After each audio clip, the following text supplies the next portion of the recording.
So I guess the Russians had their A teams too. Yeah, yeah. So did you get hurt over there? Yes. What happened? I stepped on a booby-trapped grenade, and it was we were going towards this camp, and we were having the the horns and thing. You go out two sides and then try to catch something in between. And I was taking a compass reading to where this building was, so we could walk our motors in front of us. And all once there was an explosion, and I was sitting in a hole then, and it blew both my boots off. And the right one didn't have any external damage, just the left one, and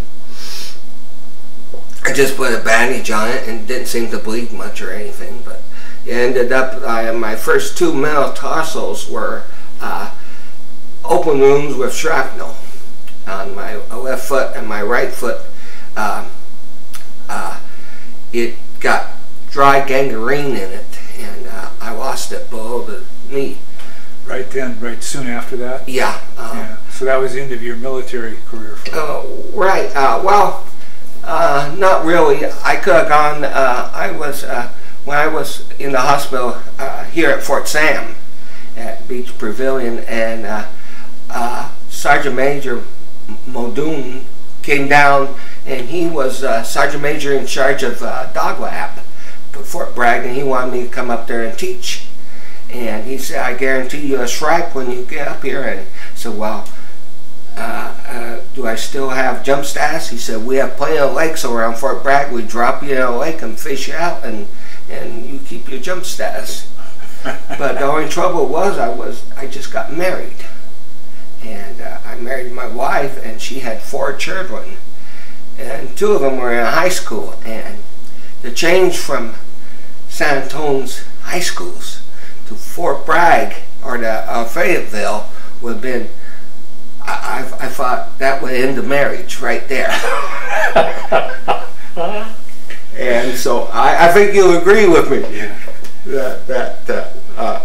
So I turned him down, and about a year later I kept trying to get a job someplace, and finally put an application into the Army Air Force Exchange Service.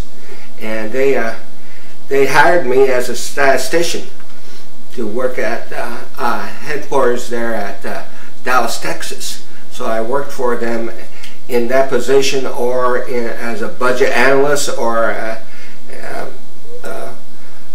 I worked in several different positions, but those were the 2 major ones. And I came back down to San Antonio as working in the Alamo region, which was a 5-state area here. That was a thing, and I worked in besides a budget analyst, I did a lot of things that was like a statistician's jobs, or to review different exchanges and so on through their financial statements. So you're a long way from Forest Service Ranger Station in Wyoming. Yeah, I sure was. So thinking back over it, have you ever thought about your experience when you were smoke jumping, if that had any effect on the rest of your life? Oh yeah, I'm sure it did. I thought, I know for one thing,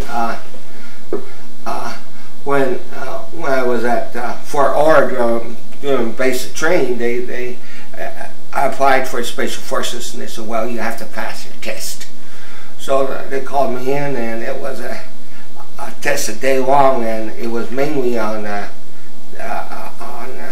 they would give me a situation and then ask a lot of questions, and there wasn't a right question or a wrong question. It was either good or bad or in between, and so I did that all day. And about a week later they called me over to the office.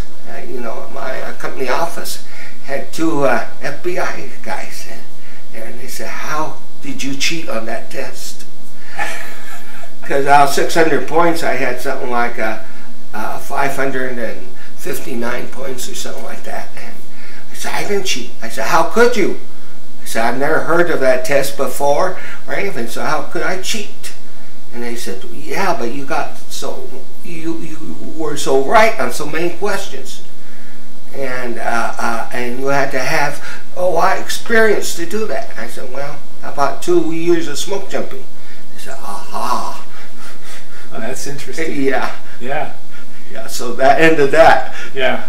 Did you ever connect up with any people that you'd known when you were smoke jumping through the rest of your life so far? Yeah, in 1980 they had a reunion there at Winford, and I went there, and there was some people I knew there and so on, and things, and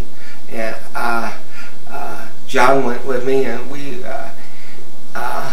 enjoyed the raft down the Mahal and things like that. And yeah. It was a weekend deal, and yeah. It was nice. And I remember Francis, I saw Francis sitting out in front of the post office. I went up and said hi, and I introduced myself to him, and he didn't know me. So I sort of suspected now that he had Alzheimer's. Yeah. There, and which was a shame. Yeah. For him, because he had so rich things go on when he was one of the original 4 smoke jumpers, you know. Yeah. So. Well, do you remember the story? What was the story with him? Do you know the original 4? So they put 4 people on the ground at Winthrop to start the program. Is that right? Yeah, 4 jumpers. And then, what was the story on those guys? What year was that? Do you know roughly? Oh, I think it was 38 or 39.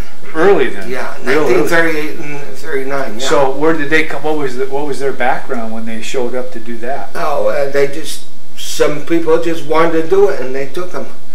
Basically. Had they come out of Missoula, or where did they get their training? I don't know. Oh, maybe it started. It started there at the North Cascade base. Oh, okay. And from what I read in my Quarterly Smoke Jumper magazine, that it actually started in Russia, and there were some Americans that went in there and sort of followed what the Russians were doing, and then they brought that back here.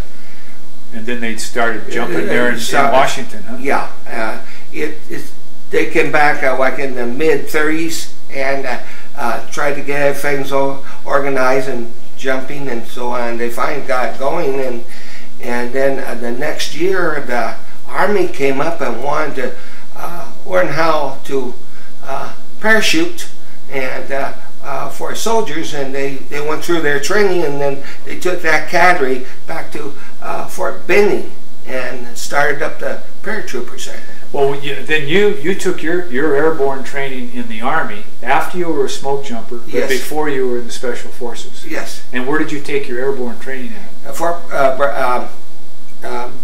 Benning. Fort Benning? Yes. Do you remember any experiences with that after you've been a smoke jumper? What yeah. was them? Well, first time I was supposed to do a PLF, I did so damn Now, what's a PLF? Parachute landing. Fall. Yeah. Well, you were a smoke jumper, right? Yeah. So when the first time you did a PLF, what happened? They said, they pulled me aside and said, how come you did that so good and everything? And I said, well, I tried to do some skydiving, and that was one of the things they trained you for. And they said, where was that? I said, well, down at Fort Sam, and which was true. And they said, okay, they buy that. And I didn't want to tell them I was a smoke jumper. Why was that? I just thought they would harass me too much and expect too much out of me then. And I just didn't want to do that. Except for the last week. Had this... That's hilarious. This colored guy, that sergeant was really riding me real tough. So I think it was the second jump that we were doing. He was across the plane from me, and and we were looking at each other. I said, "You're dead." And he turned white. And he wanted to fight, but he went ahead and jumped him. I didn't have any more problems with him. Yeah. Because he believed me. Yeah. Well, so you just had your own smoke jumper experience. For your own good, but you didn't tell anybody else about it. Not at jump school, no. Yeah. I kept quiet about that. Yeah. That's really interesting. And so it was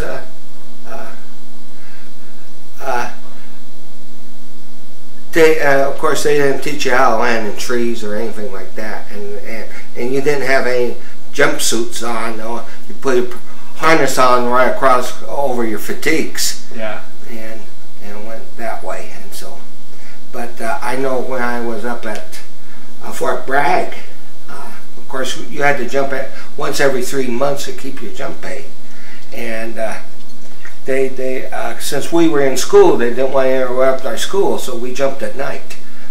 And when you jump at night, you come down so far, and about 200 feet above the ground, everything turns black. When you're above that, it seems like the moonlight or whatever, and you can see things. But when you get down that far, everything turns black, and it's like going down a whale. And so you better get your jump position way for a good PLF, because you didn't know what you were going to hit, because you couldn't see it. Yeah, yeah, I know that feeling. And so it seems like the Special Forces always wanted to drop you at night. Yeah. So and a couple of times it was up in they dropped us up in mountains sort of north of Fort Bragg, and was, you know, in the forest and so on, and so it got interesting. You know, it seemed like it got interesting a couple of times. Yeah. There. Yeah. Geez, what a wonderful set of experiences. Do you have any other